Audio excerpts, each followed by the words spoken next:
as much as they could afford, which sometimes was $10 to $15 of their education, which was a lot of money to somebody in Nicaragua. And he would underwrite all the rest, hundreds of dollars extra. Because when you give something, you got skin in the game, that's important, but he knows they can never underwrite the quality education they would need. And he began to underwrite these young men and men who are leaving their secular jobs and getting a full-time Bible education and trying to start churches throughout the country, and is looking for ways to bring factory work in there that would become prosperous, because the drug lords were constantly assaulted and the banditos were a problem, because if they built a water sanitation system there, it would get robbed and people would come in and steal it and take it for scrap metal.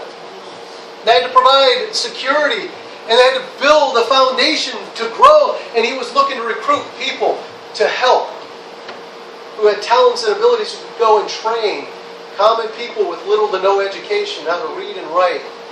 Teachers to teach them to read and write and advance their farming techniques and advance ideas that would begin the foundation of a community that could grow for the gospel of Jesus Christ and stability, and alleviate the poverty through capitalism and ingenuity and through Jesus.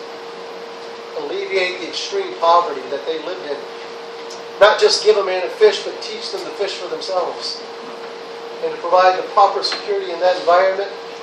And these men and women who were there in the village just knew just another American was among them. Not a man worth $500 million. Walking among them with a handful of other men and small security force. They have no idea they're shaking hands with a man worth $500 million.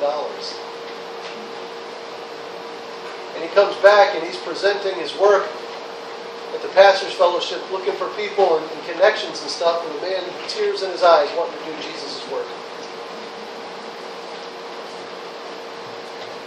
Because in his heart of hearts, he had given everything to Jesus when he was young, and now that Jesus had given him everything, he was giving it all back. And he was going to spend the next 20, 30 years, whatever God gave him, trying to take the wealth he had accumulated, because he had always given 10% to the Lord, and even 20 in others. And he was going to try and give it all away through advancing the gospel of Jesus Christ and alleviating the suffering of the poor around the world. Not because he was guilty. Amen? Like the people on Yahoo and MSM say, oh, people who give money to charity, it's because they're guilty. He didn't feel guilt at all. He felt blessed. He felt love.